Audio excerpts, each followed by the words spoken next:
Welcome everyone to geometry. We want to continue taking a look at section 26, coordinate geometry. And in this video, we are going to consider coordinatizing polygons. And when we do this, we've got a really simple example that kind of demonstrates what's going on. But then following that, we look at a theorem about the perpendicular bisectors of the sides of a triangle.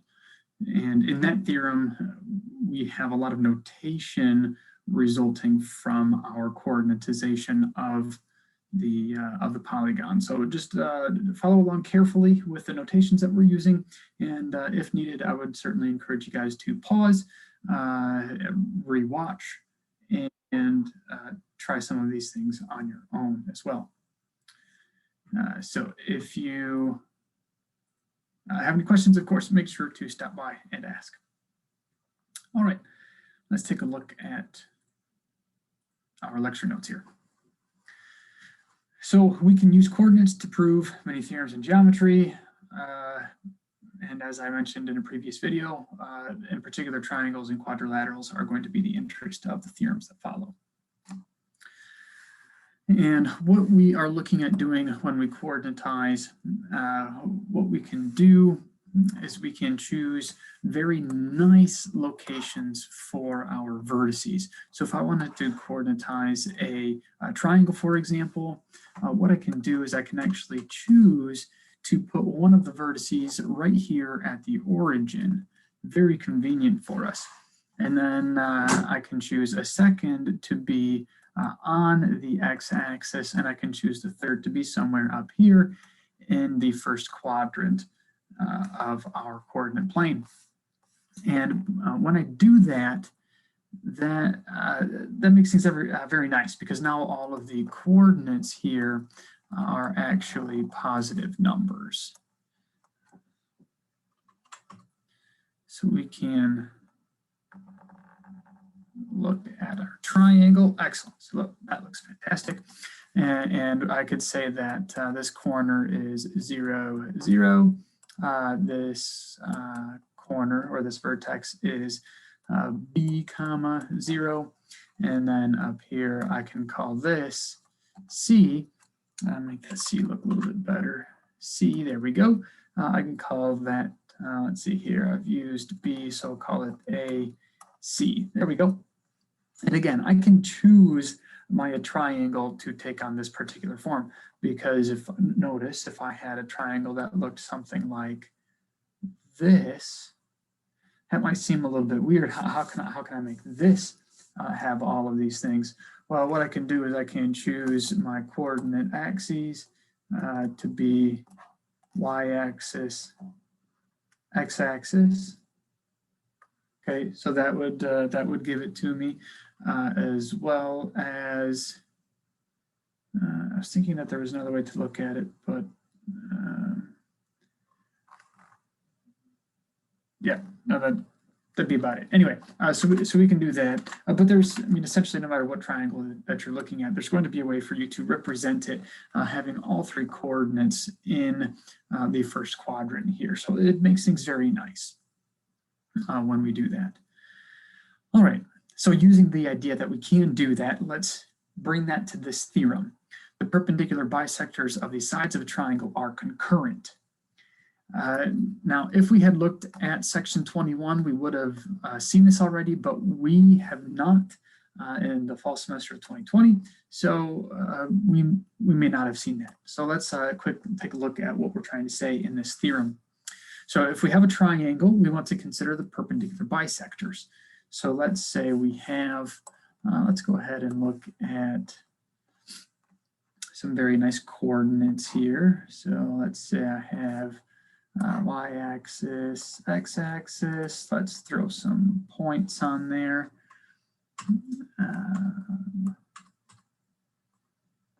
Yeah, okay, that looks good. So let's throw some points on there.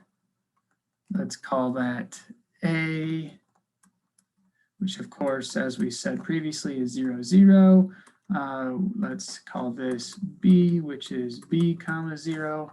And then up here, we can consider C, which is A comma C. and then connect those with lines that are kind of straight. And then we can look at the perpendicular bisectors. So when we do that, one of the things that we should notice, first of all, is that the perpendicular bisector of this bottom line is a vertical line because that bottom line is horizontal. Let's see here, this line appears to be almost passing through the opposite vertex. And then this one should be right around there. Excellent. So again, these are perpendicular and they're bisectors, so they're cutting each of these sides in half. So we have the right idea now. And we can call these lines, we could call them L1, L2, L3s for our three different lines. So let's label them L1 and L2 and L3. We'll use those references in our proof here. Okay, so this is our setup. This is what we're looking at. The perpendicular bisectors of the sides of a triangle are concurrent. That means they all intersect at one point, and here it is. Okay, so that's what the theorem is saying. They intersect. Of course, I've drawn it conveniently so that way they do, but we want to recognize, would this actually happen? And yes, we can show that, and we can show that using coordinates, okay? So we can use the slopes of the lines, the equations of the lines, and then recognize that one point lies on all three. So if we were to consider two lines initially, so if we were to consider, let's see here, we could go with L3 and L2, for example. Anytime we have two lines that are not parallel, they're going to intersect. So we take those two lines and say, hey, they intersect. And then we can identify that point of intersection. Once we have that point of intersection, we observe that that point is also on L1, which means that that point is on all three lines, and we have concurrence. Okay, so that's the goal. That's what we're going to try to do in this proof. Observe that L2 and L3 intersect because they're not parallel and they're not the same line. So we have one unique intersection point. And then we're going to go ahead and observe that that point of intersection is also on L1. And that's all that we need to show. Okay, so let's see here. First thing that we need to do is, or what we need to work up towards initially, is finding the equations for these three lines. And to do that, we also need a point on each of these lines, and we need their slopes. And to get the slopes of those three lines, we want to consider the slope of the sides of the triangle. So it's nothing is quite direct. We got to kind of work our way there. So for a point on the line, we use midpoints of the sides. So that's fantastic. We already discussed that. So the midpoint here, we'll call it M, is A plus B, comma, A plus B over 2, comma, C. Yep, I maybe didn't quite choose the best representations here. Let's actually give a different labeling for these vertices to make our work a little bit easier. So if I go back to blue a second. So let's call B as 2B, comma 0, and C here as 2A, comma 2C. That will make things a little bit nicer because now when I look at the midpoint, right, I'm going to end up with A plus B, comma C instead of A plus B over 2 and C over 2. All right, so having made those adjustments, our numbers look a little bit nicer, which we'll find that it's better to have nice numbers. And at this point here is, let's see here, let's call it P, and then of course it's between 0 and 2B, so it's B, comma 0. And then this point here, let's call that one N, and it's going to be halfway between 0 and A, so that's 0 and 2A, and then 0 and 2C, So it's A comma C. Excellent. So we have everything labeled on our diagram that we're going to need in terms of what's labeled. All right. So again, find the equations for the red lines. To do that, we need to find the slope of the blue lines and observe that the red lines contain the green points. All right. So the slope of the line passing through B and C, this line, is 2c minus 0, change in the height divided by 2a minus 2b, the change in the run. So we have that this is equal to c over a minus b. The slope of the line passing through A and B is change in height is 0, change in distance, horizontal distance is 2b minus 0. So that's going to be, of course, just 0. And then the slope of our last line from A to C is change in height. Let's see, that would be 2a minus 0. Sorry, change in height would be 2c minus 0. And the run here would be 2a minus 0. So that's just c over a. All right, so that gives us the slopes of the blue lines, which tells us the slopes of the perpendiculars. So hence, the slopes of the perpendiculars are the slope of L1 is equal to, see, L1 is perpendicular to BC, so that would be B minus A over C. Negative changes the order there, reciprocal. The slope of line 2, which is the perpendicular to the line passing through A and C, that would be a negative A over C. And then since this last line is horizontal, the perpendicular is a vertical, and M3, the slope of the third line, is undefined. Excellent. So we will use the vertical line L3 and L2 to find a point of intersection, but to do that we need to find their actual equations for the line. So again, because we are using generic points here, right, it's all in terms of A, B, and C, lowercase a, B, and C. The original points given, the midpoints, and the slopes are all A, B, C. So it's a lot of these letters, okay? So follow along carefully. All right, so L3 is a vertical line with equation.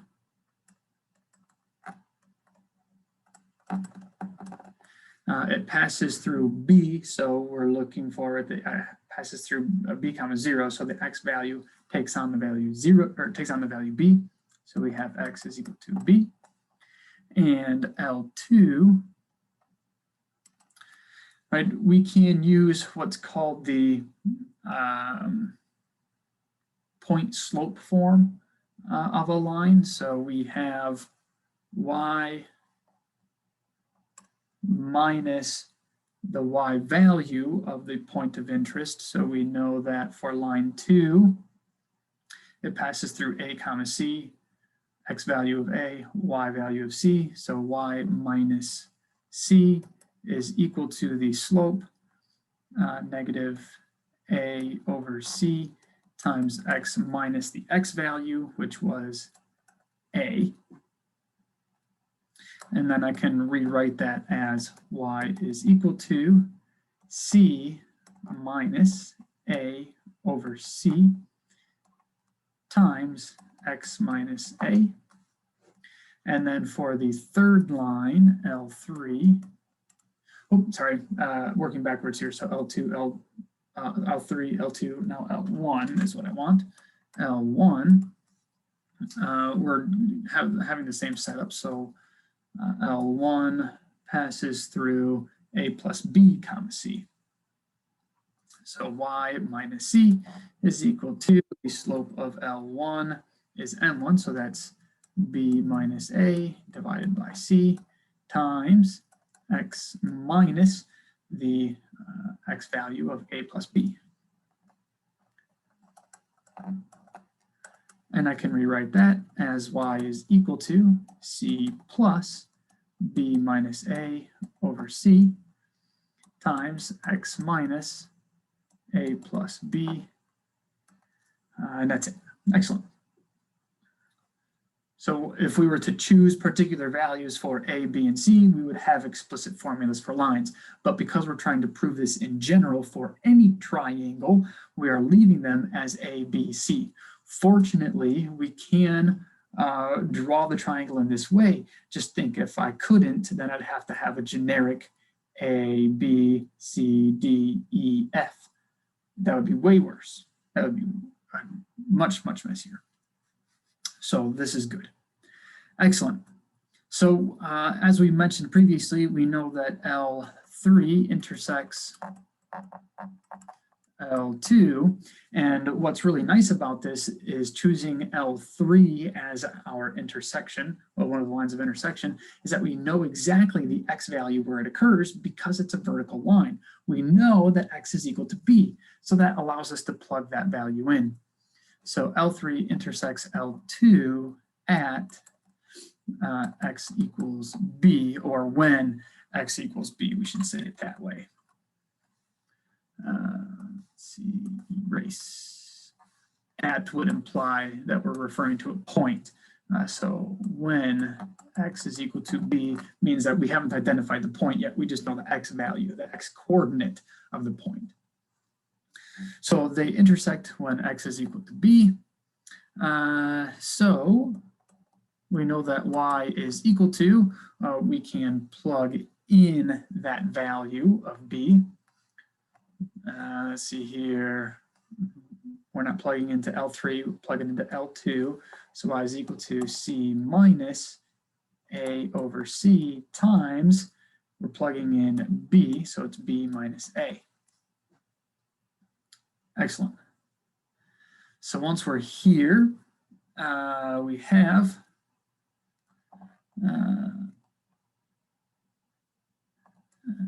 we have a point we can specify, and L3 intersects L2 at the point R, which we're calling, or we'll call it R, and it is b comma this thing, c minus a over c times b minus a. Excellent.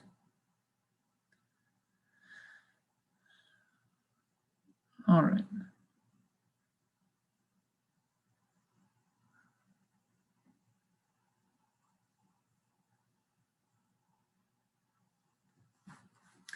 Let's see here. Notice